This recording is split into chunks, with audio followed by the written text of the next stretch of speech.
Hey, it's Feels Good Man, and I'm finally back with another video. I have been really busy doing Krunker mobile development, and I'm currently working on the iOS version of the Krunker client. But anyways, the topic for today is shader mods, and something that I haven't seen get a whole lot of coverage, but I think it's also really important because this vastly expands the possibilities of the graphics customization in Krunker. We've had texture modding for a while now, and shader mods can work alongside texture mods to really change it up. You guys may be familiar with those like Minecraft RTX texture mods. So you could do something like that, or you could go for something that's more high performance, maybe just a useful utility. If you're wondering what is a shader, check out my video about shader-based rendering because I explained it there. But essentially it's just a computer program. So in this case, just a script that processes the graphics, kind of like a filter. But really shaders are used for all types of things, from the really basic geometry of something to more advanced effects like tessellation and ray tracing.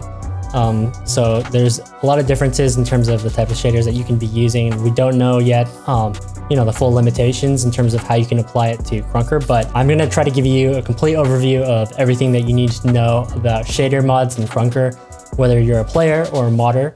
And I'm gonna start by talking about some of the best shader mods that you can use right now for different types of situations. And then at the end of the video, I'm going to show you how to make a very basic shader mod yourself. Now, the first reason that you might use a shader mod is to simply enhance the graphics. So before you install the mod, what you're going to want to do is go head over to settings in the render tab and then turn on post-processing. Just go into game, see how it is, and then go back to a mod bloom shader just to illustrate it. And then you can see the graphics effect applied. I think it looks pretty cool.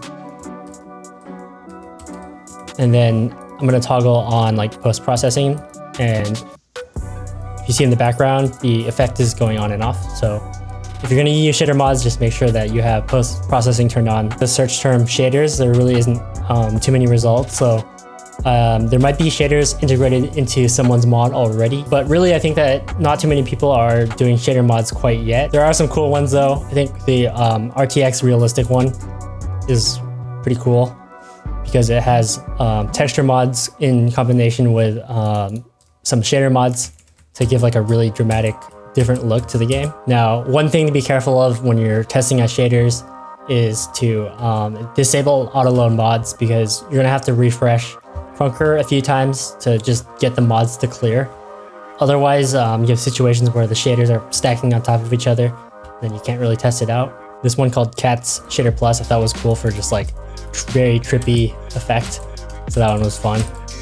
And this shader right here by the one and only Cyrano, it's called Subtle Shader. I thought it was pretty cool because as the name describes, it is subtle, but it's kind of like a blue light filter. So if you just don't want to look at blue light, maybe you're trying to sleep soon or something, then you can try out this one. I just showed you guys a few different examples of shaders that have some pretty cool effects, but what about shaders that are more about utility, something that you can always have on, or just make adjustments on the fly and maybe help your game? There is a few. The best one, at least the best one that I've found, is this one called RGB Shaders. And you can see that makes your screen flash RGB, but it actually has some other settings that are super useful, and actually something that I was trying to do when I was making my own shader, but this one does it better. So first of all, I'm going to turn off RGB. So it's awesome how within shaders, it can enable settings in the settings window. So I'm just going to disable the RGB. The thing that I want to show you is the enable brightness. Like if you're playing on Citadel, you need to turn the brightness up. And this just provides such a convenient and easy way to do that. So I actually find this one like really, really helpful. Only thing with some of these shader mods, and it's something that I encountered myself when trying to make one, is like there's a bug where your scope, you can't really see through it with the shader mod turned on. So right now that's why I'm playing with hide weapon on ADS. Those are some of the best shader mods that you can use right now. Of course, there may be others that I missed because shader mods can be added to the mod pack. I'm hoping that this video will inspire some other people to try to make shader mods of their own. Maybe people who are better at 3D graphics programming than I am, because I was just kind of figuring it out as I was going along.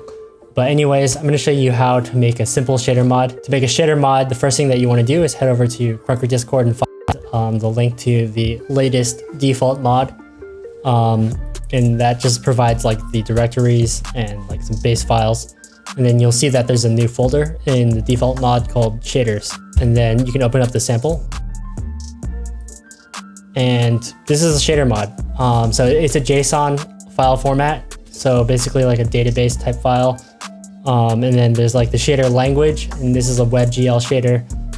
So what it does is when you upload the mod, Krunker is able to read the JSON file and turn that into shader language, and then inject that into the game. So you want to keep the same format. That's just kind of a long technical way of explaining why you need to keep the same format, but just see the brackets and parentheses, just try to follow the structure. So if you look at the default shader mod, you can see that actually it is the RGB mod. So the person that was using the RGB mod just basically took it from here and added the brightness feature to it, I believe. But anyways, I'm gonna give you like a really brief explanation, and for more detail, you should look up how to make a WebGL shader. Again, I'm not an expert on this. I learned how to do this for the purposes of the video. But yeah, there's a fragment shader, which is one type of shader, and then there's a vertex shader, so you need both.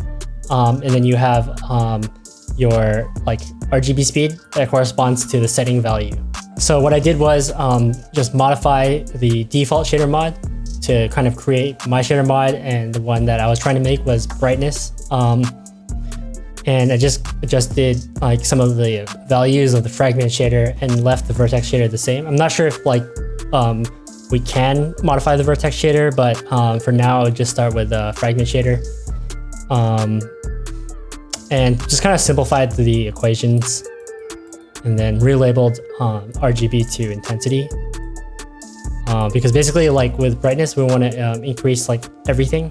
So if you increase the intensity, you increase like red, green, and blue levels. Now I'm back in the game, and what I'll do is hit load mod and then find that zip file. And then there we go. And then in settings, to confirm it works, you can toggle on post-processing and then see if the intensity slider, and this is something that I had to tweak a lot to get the values I wanted, and it's still not great. So that was a very basic explanation on how to make a shader mod.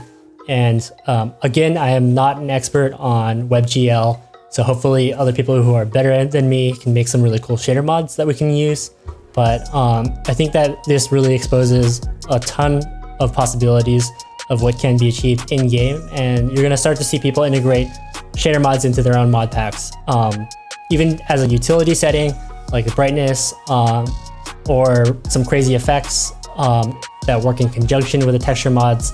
So I am looking forward to seeing what people come out with. That's all for now. Thank you guys so much for watching. I am working on an iOS version of the Krunker client, as I mentioned before. And hopefully after that's done, I can post more frequently instead of like what I've been doing recently, which has been 1 month in between videos. But I appreciate everyone who supported me throughout everything. And I will keep the channel going because it's a really great way to communicate and stay in touch with you guys. So thanks again, use code PHILS, and I'll see you guys next time.